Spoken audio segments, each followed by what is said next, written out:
A company whose accounting year is a financial year, एक company है जिसके accounting year जो है फाइनेंशियल ईयर है।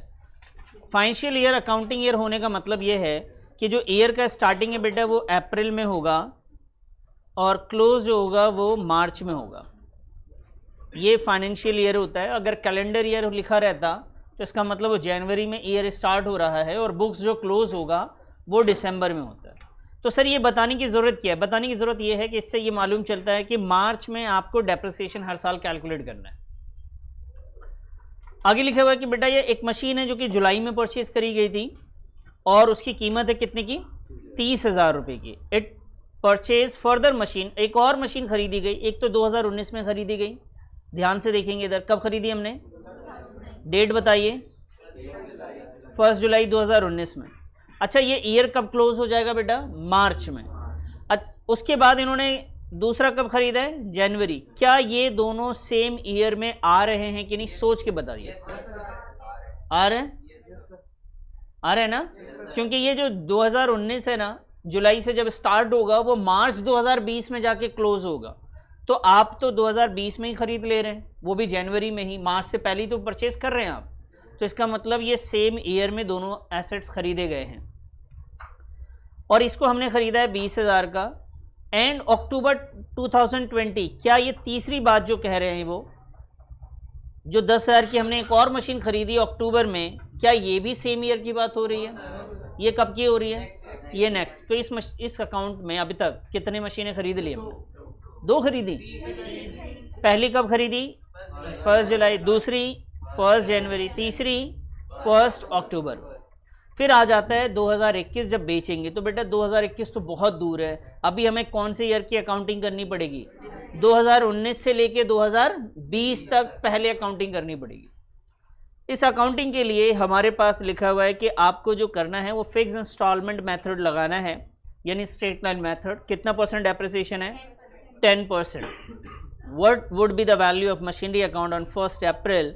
1 अप्रैल 2022 में कितना मशीनरी की वैल्यू होगी सारी मशीनों को जोड़ के 2022 में? तो जब हम अकाउंट बनाते हुए आएंगे तो 2022 तक भी आ जाएंगे। पहले तो हमें मशीनरी अकाउंट बनाना है, उस पर डेप्रिसिएशन कितना परसेंट लेना है? 10%। तो हमें मशीनरी अकाउंट बना के दिखाना है। स्टार्ट तो कर सकते हैं कम से कम। मेथड कौन सा है बेटा? Straight line. तो चलिए फॉर्मेट बना के स्टार्ट तो कीजिए उसे। चलिए बेटा ये फॉर्मेट मैंने बना दिया आपके सामने। अब स्टार्ट करते हैं। जो फाइनेंशियल ईयर में हमने मशीन ख़रीदी है वो 2019 में सबसे पहले ख़रीदा है और इसका जो बुक्स क्लोज़ करेंगे 2019 में स्टार्ट होगा, ये 2020 में जाके बुक्स क्लोज़ होगा। तो हमने फ़र्स्ट जो मशीन परचेज़ करी थी वो है बेटा 1 जुलाई में। जब हम मशीन परचेज़ करते हैं तो लिखते हैं यहाँ पे टू बैंक अकाउंट और इसमें लिखेंगे बेटा M1, ठीक है ये। और इस मशीन की कीमत कितनी थी बच्चे? इस मशीन की कीमत थी 30,000। फिर एक और मशीनरी जो कि 2020 की बात है, 1 जनवरी में परचेज़ किया एक और मशीनरी और ये हो जाएगा M2। इसकी वैल्यू जो है बेटा ये है 20,000। और एक और ख़रीद रहे हैं लेकिन इस ईयर में नहीं, वो 2020 मार्च के बाद परचेज किया जा रहा है। बताइए ये बात समझ में आ गई आपको या नहीं आई है? समझ में नहीं आई है? देखो अगर क्लियर नहीं हो रहा तो आप इधर ध्यान दो। जो पहली मशीन हमने परचेज करी ना वो परचेज करी है 2019 में। अगर मैं 2019 का टाइमलाइन ले लूँ तो ये 1 अप्रैल 2019 यहाँ स्टार्ट होगा और क्लोज कब होगा बेटा? 31 मार्च में। और ये 2020 होगा। आपने इसमें एक मशीन ख़रीदी और वो भी कब ख़रीदी है जाके? वो ख़रीदी आपने जुलाई में। आपने जुलाई में 1 जुलाई 2019 में एक मशीन ख़रीदी और 1 जनवरी में ख़रीदी है 2020 में।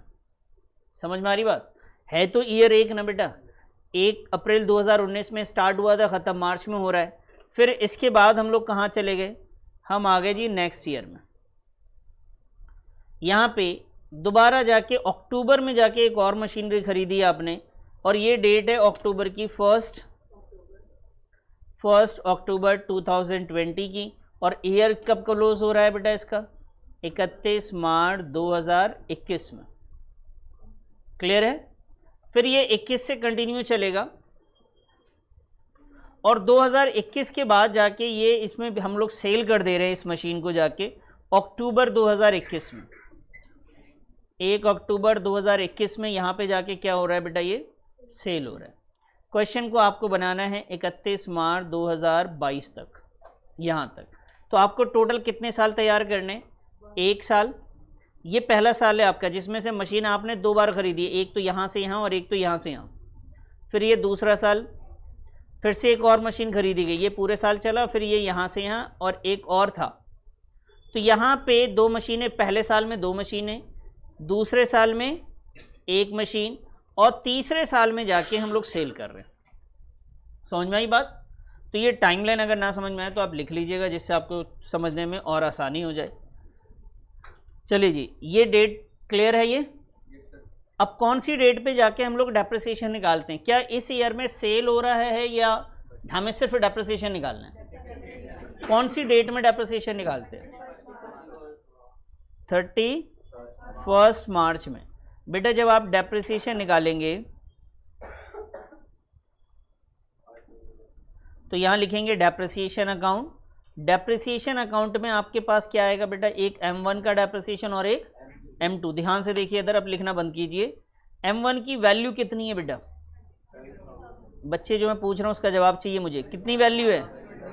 30,000। इस पे डेप्रिसिएशन लेना है। कितना परसेंट क्वेश्चन ने बोला? आपका ध्यान यही रहना चाहिए, 10%। अब बताइए जो मशीन है M1 जो मशीन है बेटा, ये कितने दिन के लिए आपने खरीदा? कब से इस्तेमाल कर रहे हैं आप? जुलाई में खरीदा था ना, और मार्च का ईयर क्लोज हो रहा है, तो कितने महीने हो गए? तो बेटा ये 9/12 होगा। समझ में आई बात? फिर आइए इसके बारे में बात करें। जो जनवरी में आपने परचेज किया था और कब बुक क्लोज हो रही है सर? मार्च में। कितने महीने हो गए इसको भी? तो बेटा ये 20,000 इंटू का 10% इंटू कितना आया बेटा? जनवरी, फरवरी, मार्च, 3 महीने का डेप्रिसिएशन आप यहाँ निकालेंगे, यहाँ से यहाँ तक। बात समझ में आ रही है? अब डेप्रिसिएशन कैलकुलेट करने के बाद आप लिख लीजिएगा। उसके बाद जाके आपको क्या निकालना होता है? आप बैलेंस निकालेंगे, बैलेंस कैरीड डाउन। बैलेंस में आएंगे तो बेटा M1 और M2 की बात करेंगे। यहाँ पे जब बैलेंस की बात करते हैं तो जो भी आपके पास वैल्यू होती है यहाँ पे बुक वैल्यू, उसमें से डेप्रिसिएशन माइनस करेंगे, और M2 की जो वैल्यू है उसमें से भी क्या माइनस करेंगे आप? तो डेप्रिसिएशन आपको पहले कैलकुलेट करना पड़ेगा, फिर माइनस होगा। तो आप इतना नोट कीजिए और कैलकुलेट भी कीजिए साथ में।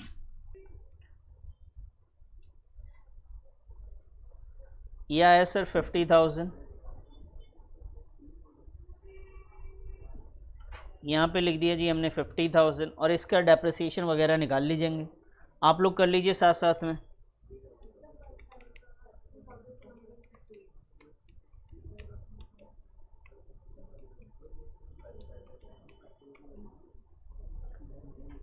ये वैल्यू है हमारी 2250।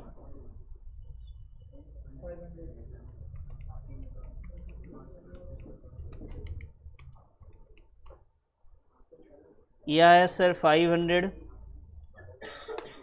और बेटा डेप्रिसिएशन का 2250 और 500 ये माइनस कर देंगे आप।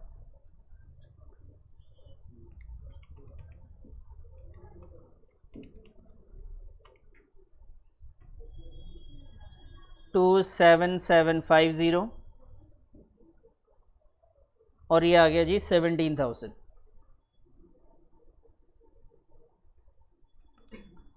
तो ये फर्स्ट ईयर हमने कंप्लीट करा। ऐसे करते हुए 3 साल चलना है। दूसरे साल में भी कोई सेल नहीं है, सिर्फ परचेज हुआ था। अच्छा ये सॉरी ये 500 था तो 19,500 आएगा। 19,500। थैंक यू बेटा। चलिए जी, अब नेक्स्ट ईयर की बात करें। ये जो CD है बेटा आपके लिए, ये नेक्स्ट ईयर के लिए BD हो जाएगा। ईयर देखेंगे पहले आप। 31 मार्च के बाद जो डेट आती है वो 1 अप्रैल रहेगी, और ईयर जो है बेटा वो वही 2020 ही रहेगा। यहाँ पे आपने क्या लिखना है सर, बैलेंस, और बैलेंस BD जब आप लिखेंगे तो M1 और M2 दोनों लिख दीजिएगा। M1 की वैल्यू है 27750 और M2 की वैल्यू है 19,500।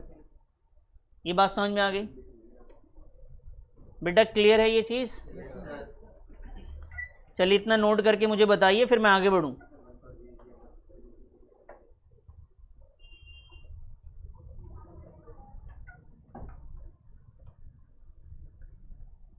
अब 2020 वाली जो लाइन है उसको रीड कर लेते हैं एक बार फिर से। क्वेश्चन ने बोला एक जनवरी में परचेज किया था, वो पिछले साल की बात थी, लेकिन अक्टूबर में जो परचेज किया है 10,000, वो करंट ईयर की बात है, इस ईयर की। तो अक्टूबर में एक और मशीन आपने परचेज करी, उसका डेट डालना है आपने। यहाँ पे आएंगे सर, लिखेंगे 1 अक्टूबर, मशीन हमने परचेज करा है तो टू बैंक अकाउंट, और ये मशीन जो है वो तीसरी मशीन है, 3rd, और इस मशीन की जो कीमत है आपके पास कितनी है बेटा, 10,000। यहाँ पे आएंगे, ईयर के साल के एंड में आपको डेप्रिसिएशन निकालना है, क्योंकि कुछ सेल वगैरह तो हुआ नहीं है। तो 2020 में जो ईयर स्टार्ट हुआ था, क्लोज भी 2020 में ही हो जाएगा। 2020 में स्टार्ट हुआ तो क्लोज कब होगा, 2021 में। वेरी गुड, 2021 में क्लोज हो जाएगा। और इसका डेट फिर से डालेंगे आप। डेप्रिसिएशन आप कब निकालते हैं बेटा, 31 मार्च। तो आप यहाँ लिखेंगे जी डेप्रिसिएशन, डेप्रिसिएशन अकाउंट में आएगा M1, M2 और M3, तीन डेप्रिसिएशन है। बेटा आपको ध्यान रखना है मेथड कौन सा है। अगर स्ट्रेट लाइन मेथड है तो डेप्रिसिएशन कौन सी वैल्यू पे निकालते हैं, कॉस्ट पे। तो इसमें स्ट्रेट लाइन मेथड है तो कॉस्ट वैल्यू कौन सी है, ये 27 कितनी है बेटा, तो बच्चे यहाँ पे लिखा हुआ 30,000 पे ही आप डेप्रिसिएशन निकालेंगे 10%। और M1 को यूज़ किए हुए, ध्यान से देखिए इधर, अप्रैल से लेकर मार्च तक हमने यूज़ किया, अप्रैल से लेकर, तो कितने दिन हो गए बेटा, पूरा 1 साल, तो पूरे 1 साल का डेप्रिसिएशन। M2 की वैल्यू है 20,000, इस पे भी डेप्रिसिएशन लेंगे। अब M2 को भी देखिए अप्रैल में था ये हमारे पास, इसका मतलब इसे भी पूरा साल हो गए यूज़ करते हुए। M3 की बात करें तो ये 10,000 इंटू का 10%। M3 को ध्यान से देखिए तो अक्टूबर में ख़रीदा है हमने, अक्टूबर, नवंबर, दिसंबर, जनवरी, फरवरी, मार्च, कितने महीने हो रहे हैं बेटा, 6 महीने। अब इसका वैल्यू निकालें तो ये तो आ रहा है डेप्रिसिएशन में 3,000, ये आ गया जी 2,000 और ये आ गया 500। इसके बाद बैलेंस निकालना तो आता ही है आपको। चलो तो यहाँ पे लिखेंगे बेटा balance, balance carried down M1, M2 और M3 का बैलेंस निकालेंगे। बैलेंस के लिए आपको कॉस्ट नहीं लेनी होती, बैलेंस के लिए आपको क्या चाहिए होता है, बुक वैल्यू। तो M1 का बुक वैल्यू कितना है सर, 27,750, 27,750 माइनस का M1 का डेप्रिसिएशन 3,000, M2 है बेटा 19,500 माइनस का 2,000, M3 की जो वैल्यू है वो है हमारे पास 10,000। बेटा 10 में से 500 चला जाएगा, इस वैल्यू को लिख लेंगे आप, यह आया सर 24,750 और ये आ गया जी 17,500 और ये आ गया बेटा 9,500। इसे भी आप क्लोज कर देंगे, इस ईयर को भी। टोटल कर लीजिए, टोटल इसका टोटल कितना आया, 57,250। चेक कर लेना एक बार।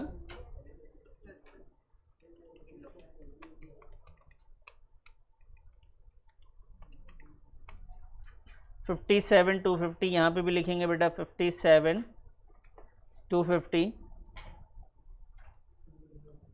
अब नेक्स्ट ईयर का अकाउंट 3 साल का बनाना था, 2 साल हम लोग कंप्लीट कर चुके हैं, अब तीसरे साल पे आ जाएंगे।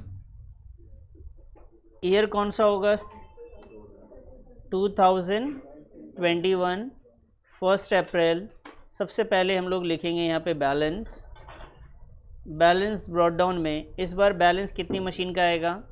M1, M2 और M3, ये 3 मशीनें आ जाएंगी सर। तो M1 का बैलेंस बताइए कितना निकाला हम लोगों ने, एक बार नोट कर लें। बताइए बेटा कितना आया M1 का? कितना? सॉरी 24,750 ये आया था। M2 का कितना आया था? 17,500 और M3 9,500। अब आइए जी 21 वाले ईयर में, 2021 में देखिए बेटा, इधर ध्यान दो सब लोग और लिखना बंद करेंगे, आप इधर ही ध्यान दीजिएगा। 21 में लिखा हुआ है कि 1 अप्रैल, यानी 21 में कौन सी डेट में बेटा?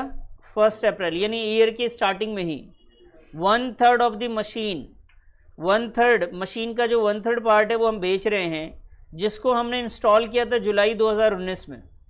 तो जुलाई 2019 में M1 इंस्टॉल हुआ था, तो कह रहे हैं M1 का 1/3 पार्ट हम बेच रहे हैं, उसके ख़राब हो जाने की वजह से कितने में बेचा हमने? 3,000 रुपये। देखिए जब सेल होता है, अभी तक पता नहीं आपको याद हुआ है कि नहीं, जब सेल होता है तो 3 चीज़ें चाहिए होती है। कितनी चीज़ें बता दो ज़रा?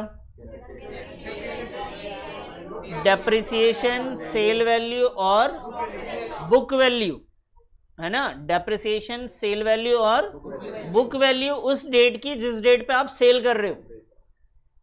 अगर बुक वैल्यू आपके पास है तो प्रॉफिट लॉस निकल जाएगा। तो बेटा सबसे पहले तो इस ईयर में अगर आपने कुछ यूज किया है इस एसेट्स को, जैसे 2021 में अप्रैल में ही बेच रहे हैं और अप्रैल में ईयर स्टार्ट हुआ था, तो क्या कुछ यूज किया हमने?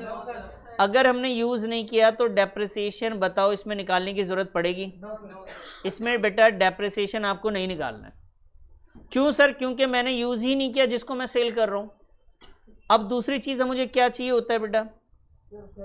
हमें चाहिए बच्चे सेल वैल्यू। क्या क्वेश्चन में सेल वैल्यू गिवन है?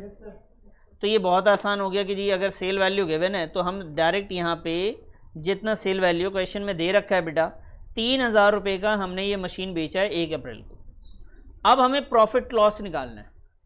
प्रॉफिट लॉस के लिए हमें वर्किंग नोट बनाना होता है, तो थोड़ा स्पेस छोड़ना है। खैर प्रॉफिट लॉस आएगा, क्या आएगा, कैसे करेंगे, आप इधर ध्यान देना भी मैं क्या कह रहा हूँ। देखो जब क्वेश्चन आप करोगे तो आपको ना कभी भी अंदाज़ा नहीं होता कि पेज कितना बड़ा है, कितना स्पेस छोड़े, क्या करना है। आपने प्रॉफिट लॉस के लिए स्पेस छोड़ देना है बस, समझ में आई बात? और उसके कैलकुलेशन के पीछे नहीं लगना है। जब क्वेश्चन कंप्लीट हो जाए तब प्रॉफिट लॉस के पीछे लगो। मैं दिखा रहा हूँ आपको कैसे। जैसे यहाँ पे डेप्रिसिएशन आता, मैं निकाल लेता, सेल वैल्यू गिवन है, प्रॉफिट होगा तो इस साइड आएगा, लॉस होगा तो क्रेडिट साइड। तो क्वेश्चन को आप रहने दीजिए, अब आगे पढ़ के देखिए कि कुछ और भी हुआ है। तो इस क्वेश्चन में कुछ और नहीं है। ईयर का एंड हो रहा है 2022 में। कब हो रहा है बेटा? तो 2022 में ईयर के एंड में हम लोग क्या निकालते हैं बताओ तो ज़रा, बोलो। अब डेप्रिसिएशन अगर आपको निकालना है तो बेटा क्या हमने तीनों मशीनें बेच दी थी या एक बेची है? M1 ना, क्या M1 पूरा बेच दिया है, कुछ बच रहा है? 1/3 सेल किया ना, यानी M1 बच रहा है, उस पर भी डेप्रिसिएशन निकलेगा।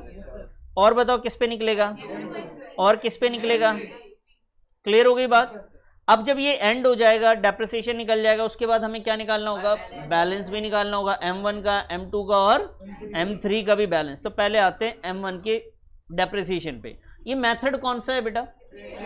Straight line method. क्या कहता है? डेप्रिसिएशन किस पे निकालना होता है? तो बेटा M1 का कॉस्ट वैल्यू कितना था? M1 का कॉस्ट वैल्यू था बेटा 30,000। क्या अभी भी पूरे 30,000 पे डेप्रिसिएशन लगेगा? कितना बेच चुके हैं आप? तो कितना बच गया?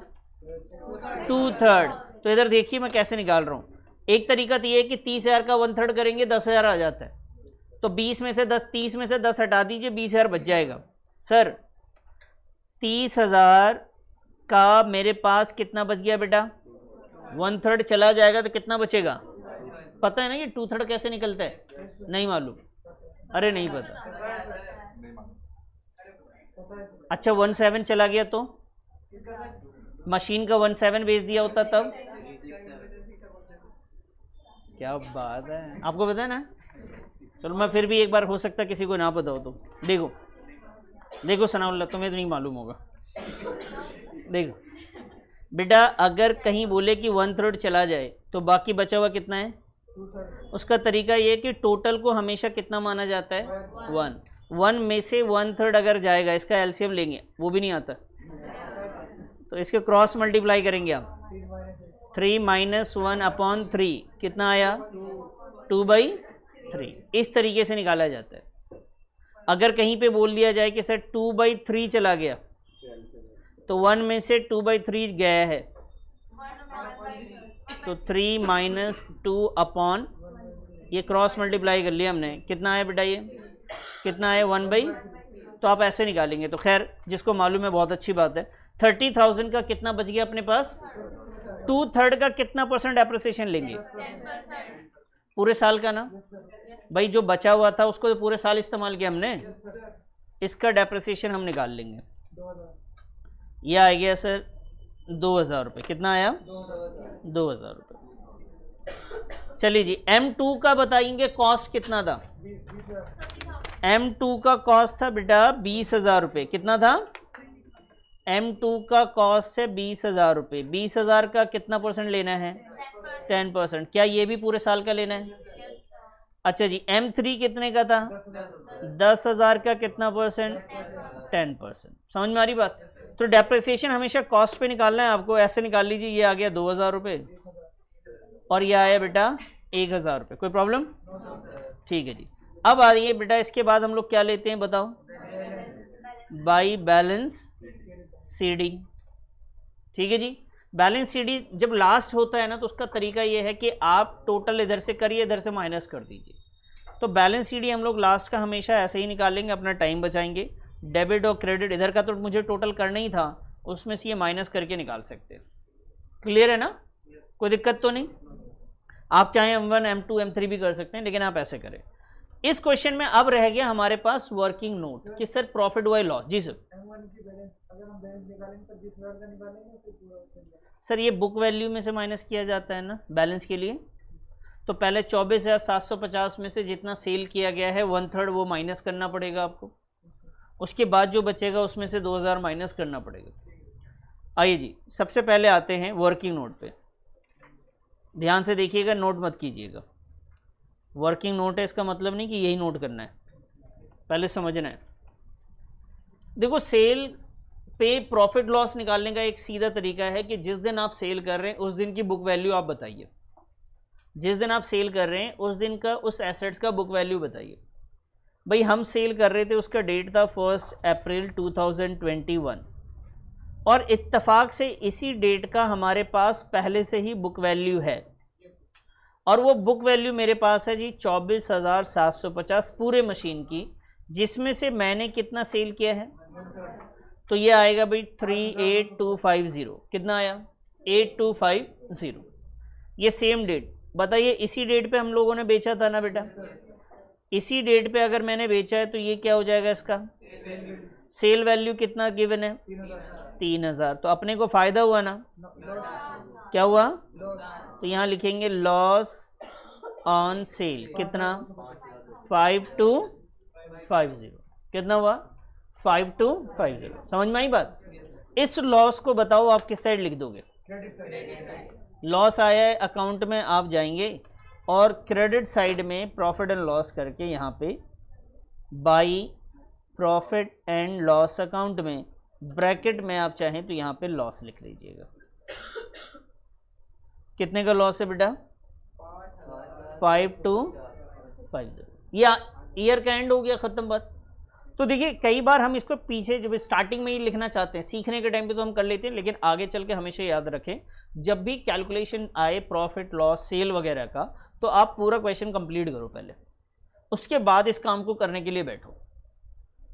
तो अगर आपका इसमें टाइम भी खराब होगा और आंसर गलती से गलत भी आ जाता है, तो कम से कम बाकी जो स्टेप आपने फॉलो किए उसके मार्क्स तो मिलेंगे आपको। और कई बार हम इसी में लगे रह जाते हैं, आगे का स्टेप भी फॉलो नहीं करते।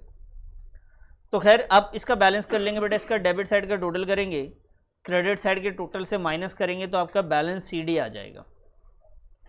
और ये क्वेश्चन ने आपसे अलग से पूछा भी था, तो आप बता भी देंगे इसको। फटाफट इसको नोट करिए, कोई डाउट हो तो पूछ लीजिए बेटा। मुझे टोटल तो बता दीजिए आप लोग, क्या आ रहा है टोटल, 51,000 51,750। तो आप ये टोटल करके फटाक से माइनस कर सकते हैं। सॉरी 38,500, सही है ना। अगर आप M1, M2, M3 निकालना चाहें तो वैसे भी निकाल सकते हैं। इसमें सबसे इम्पॉर्टेंट पता क्या है, M1 का बैलेंस निकालना। और वो देखो, पहले देख लो। अगर आपको सर 2 मिनट, ये बैलेंस तो हो गया, क्वेश्चन समझ में आ गया। लेकिन अगर कोई करना चाहता है M1, M2 और M3 के हिसाब से, तो उसमें M2 तो बहुत आसान है, क्योंकि M2 का जो बुक वैल्यू था, बेटा ये हिल रहा है, M2 का बुक वैल्यू कितना था 17,500, उसमें से कितना माइनस कर देंगे, M3 का वैल्यू 9,500, कितना माइनस करेंगे।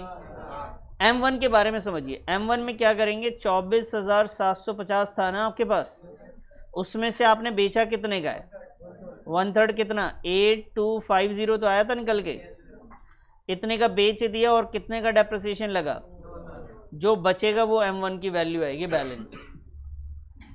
तो ये M1 का बहुत इंपॉर्टेंट है। अगर M1 ऐसे करना चाहते हैं तो आप इस तरीके से माइनस करेंगे, क्योंकि 24,750 में से 8,250 रुपये का बुक वैल्यू बिक चुका है। वरना तो एग्जाम की पॉइंट ऑफ व्यू से मैं बताऊं तो आप डेबिट में से टोटल करके क्रेडिट को माइनस करके एंड कर लिख दिया करिए, ये आसान तरीका है। ठीक है, तो फटाफट इसे नोट करो। ये लो सर, वर्किंग नोट भी आप नोट कर लीजिए।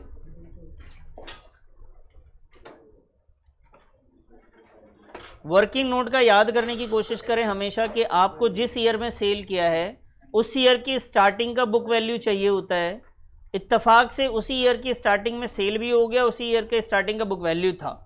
वरना तो हमेशा हम बुक वैल्यू उसी ईयर का लिखते हैं, फिर हम जो यूज़ करते हैं 6 महीने, 5 महीने, 4 महीने, उसको हम माइनस करते हैं एज ए डेप्रिसिएशन, उसके बाद बैलेंस वगैरह आता है हमारा। नोट कर लीजिए बेटा। जी बच्चे, लॉस ऑन सेल में समझा नहीं। हाँ तो लिखा ना हम लोगों ने, क्रेडिट साइड में प्रॉफिट एंड लॉस करके लिखते हैं ना, profit and loss account, bracket में लॉस लिखेंगे।